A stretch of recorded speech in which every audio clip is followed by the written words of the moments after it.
안녕하세요. 프라우드 코리아입니다. 한국 드라마 지옥이 오징어 게임에 이어 또 넷플릭스 전 세계 시리즈 1위를 차지했습니다. 드라마 지옥은 지난 19일 공개돼 하루 만에 1위에 올랐던 기록을 달성했었는데요. 중간에 잠깐 순위 변동이 있었지만 여전히 28일 기준 88개국에서 넷플릭스 TV쇼 부문 1위를 기록하며 세계적 인기를 실감하고 있습니다. 이는 놀랍게도 오징어 게임보다 더 빠르게 달성한 것이라고 하는데요. 정말 대단합니다. 사실 오징어 게임의 경우 외국인들도 쉽게 이해할 수 있는 소재, 형형색색의 훌륭한 미술 기획으로 소위 틱톡이나 유튜브 등의 하나의 밈으로 유행의 빠른 전파 속도를 가질 수 있었던 반면 이번에 1위한 지옥의 경우 신의 존재라는 난해한 소재와 인간의 본성에 대한 철학적인 접근을 하여 시청자들이 쉽게 이해하기는 쉽지 않았을 것이라 대중성이 다소 떨어져 더욱 대단한 성과라 볼 수 있습니다. 지옥은 예고 없이 등장한 지옥의 사자들에게 사람들이 지옥행 선고를 받는 초자연적인 현상이 발생하고 이 혼란을 틈타 부흥한 종교단체 쇠질리회와 사건의 실체를 밝히려는 이들이 얽히면서 벌어지는 이야기를 그린 시리즈입니다. 송곳의 최규석 작가가 그림을, 연상호 감독이 스토리 집필을 맡아 화제를 모은 동명의 웹툰을 원작으로 만들어졌습니다. 연상호 감독은 영화 부산행, 반도로 국내에선 잘 알려진 감독인데요. 이번 작품에서도 현대사회의 부정적 측면들을 극대화시킨 디스토피아를 그려냈습니다. 지옥은 예고편에 비해 다소 철학적인 메시지가 많아 처음엔 오징어 게임과 마찬가지로 한국 네티즌들이 재미없다, 생각보다 별로다 등의 여론이 지배적이었는데요. 이윽고 그 여론은 일주일도 채 안 되어 반전이 되면서 국내뿐만 아니라 전 세계 1위가 된 것이죠. 외신들도 세계적으로 큰 인기를 끌었던 오징어 게임에 이어 지옥이 넷플릭스 1위를 차지하자 잇따라 주목하고 있는데요.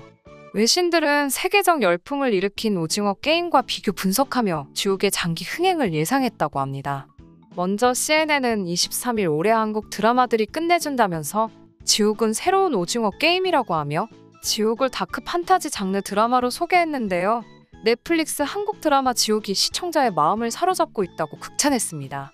영국 가디언은 최근 보도에서 지옥은 가벼운 스릴러로 포장한 그야말로 파격적인 드라마라며 오징어 게임의 흥행에 휩쓸려 인기를 끄는 것으로 보일 수 있지만 두 드라마 중 10년 후에도 회자될 작품은 지옥일 것이라고 전했다고 하는데요.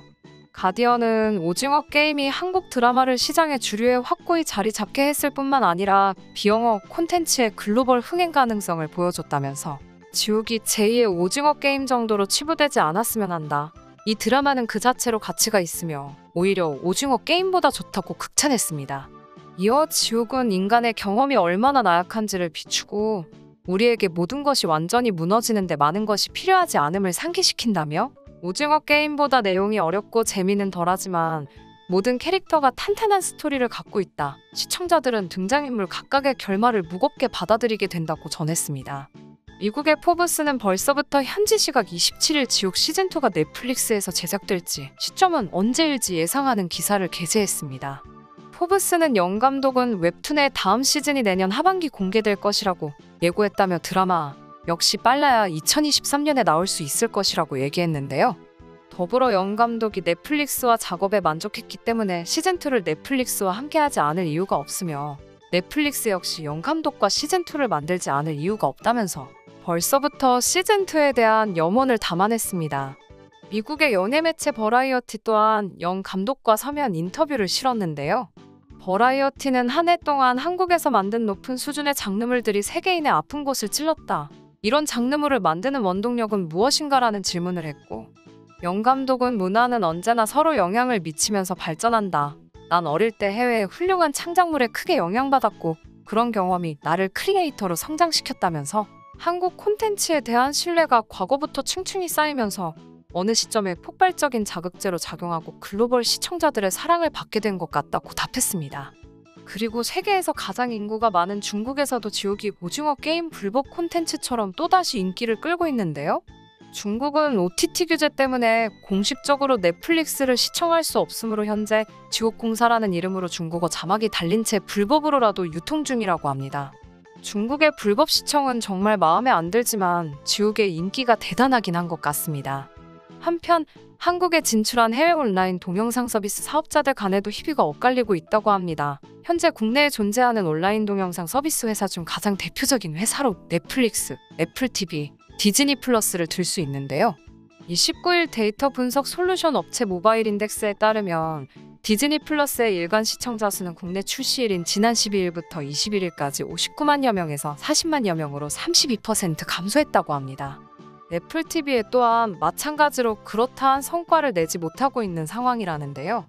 보통의 경우 오픈바르로 홍보 효과가 가미되어 일간 시청자 수가 증가하는 것이 일반적인데 그러지 못했고, 반면 같은 기간 넷플릭스의 순수 이용자 지표는 305만 5천여 명에서 395만 5,500여 명으로 오히려 29.4% 증가했다고 합니다.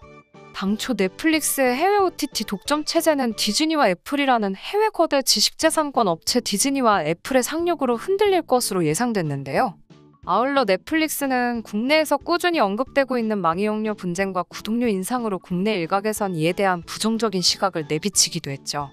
그럼에도 도대체 어떤 차이가 이런 결과를 만들어놨을까요? 물론 다른 요인들도 존재하지만 가장 큰 차이는 바로 한국 콘텐츠의 유무입니다. 디즈니 플러스는 국내 출시에 앞서 국내 오리지널 콘텐츠 라인업 7종을 밝혔지만 아직 상영 중인 영화 드라마 콘텐츠는 없으며 애플 TV 플러스 또한 닥터 브레인이 유일한 국내 오리지널 콘텐츠인데요. 이와 반대로 넷플릭스는 현재 무엇보다도 먼저 한국 콘텐츠 생산에 박차를 가하고 있습니다. 넷플릭스의 망사용료 분쟁, 구독료 인상 등 논란에도 디즈니 플러스와 애플 TV 플러스는 국내 오리지널 콘텐츠인 드라마나 영화의 부재로 시청자 이동을 통한 반사 효과를 얻지 못하고 있다고 합니다. 넷플릭스 측은 K 콘텐츠 투자 및 경쟁력 확대를 언급했고, 그 결과 DP, 오징어 게임, 마이네임, 지옥 등 내놓는 한국 콘텐츠마다 대박을 치루어 그 가치를 증명했습니다. 결론적으로 넷플릭스는 19일 공개한 지옥으로 오징어 게임 인기를 잇는 전 세계적인 흥행세를 보이고 있고, 이러한 전 세계적으로 흥행을 일구고 있는 K 콘텐츠로 한국에 있었던 각종 논란을 불식시킨 셈이죠. 이병민 건국대 문화콘텐츠학과 교수는 K 콘텐츠는 수억 달러대의 해외 유명 IP에 비하면 비용 대비 질이 우수한 콘텐츠로 평가받고 있다며, OTT 플랫폼 특성에 따라 전략이 달라질 수 있겠지만 지역 단위 콘텐츠 투자와 차별성의 강점이 있는 선두주자 넷플릭스를 글로벌 단위 위주로 콘텐츠를 공급하고 있는 디즈니, 애플이 따라잡는 데는 시간이 필요할 것이라고 분석했다고 전했습니다. 한국의 영화, 음악, 드라마가 매번 전 세계 1등은 한다는 점이 묻어내질 정도로 우리나라는 초문화대국으로 발돋움했는데요. 과거 억지로 띄워주는 한류 스타를 만들려는 시절과는 너무나 다른 세상에 살고 있습니다. 특히 규제가 많았던 지상파에서 벗어난 한국 드라마나 영화의 경우 전 세계를 장악하면서 우리도 미처 알지 못했던 잠재력을 확인할 수 있었는데요. 오징어 게임에서 보셨듯이 세계 사람들 모두가 우리의 옛놀이들을 따라하며 즐거워하는 모습들, 특정 나라의 국방력이나 경제력으로만 만들어지는 것이 아닙니다. 놀랍게도 이는 고장 문화 강국의 첫 단추를 깬 것인데요. 앞으로 점차 다른 분야에서도 한국 문화들의 약진이 기대가 됩니다. 문화가 주는 보이지 않는 영향력이 얼마나 큰지 알 수 있는데요. 과거 김구 선생님이 말씀하셨던 문화 강국의 꿈, 대한민국에서 실현될 날 머지 않았습니다. 여러분은 어떠신가요? 시청해주셔서 감사합니다. 구독과 좋아요, 그리고 알람 설정 부탁드립니다.